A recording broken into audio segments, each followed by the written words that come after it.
Hello mga kailyan, for today's vlog tayo ay mag-aayos ng mga sirang gamit sa CR. At syempre guys, for the rescue dyan si Uncle Roger Box kasi siya yung nakakaalam dyan. At eto nga, sinisimulan na niyang ikabit yung mga binili namin. Inumpisan niyang ikabit dito guys, etong floater ng toilet bowl.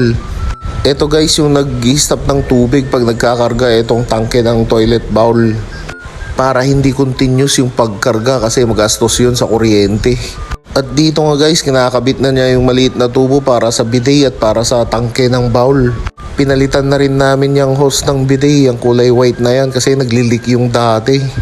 Eto nga guys yung dating hose ng bidet natin, kaso naglilik dyan sa mga gerot-gerot niya dyan, o yung mga maliliit na gerot-gerot dyan, naglilik yung tubig.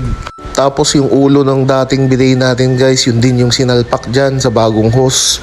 At makatipid ayords kasyay. At yan na nga guys, goods na. Makikilitin na ulit yung puwet namin pag naghuhugas. What? At dito nga guys, susunod naman nating palitan itong faucet dito sa bowl kasi naglilik din yan.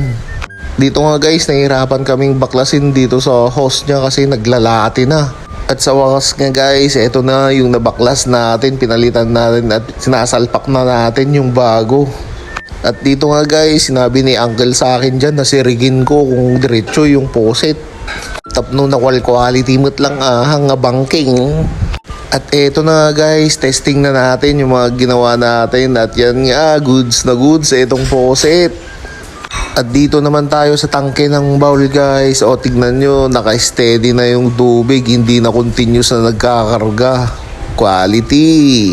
Flinash nga natin guys yung tubig dyan kanina. Tapos eto, pakargahin pa natin ulit para makita natin. Tignan nyo guys yung floater dyan naaangat. Yun, tignan nyo guys. Quality, goods na goods. Nag-stop na yung tubig. Kaya guys, pag may mga sirang gamit kayo dyan, pwede nyo yung kontakin si Uncle Roger Box.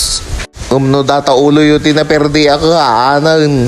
Pati dato yung bidet ni guys, nagpigsa quality. Bye!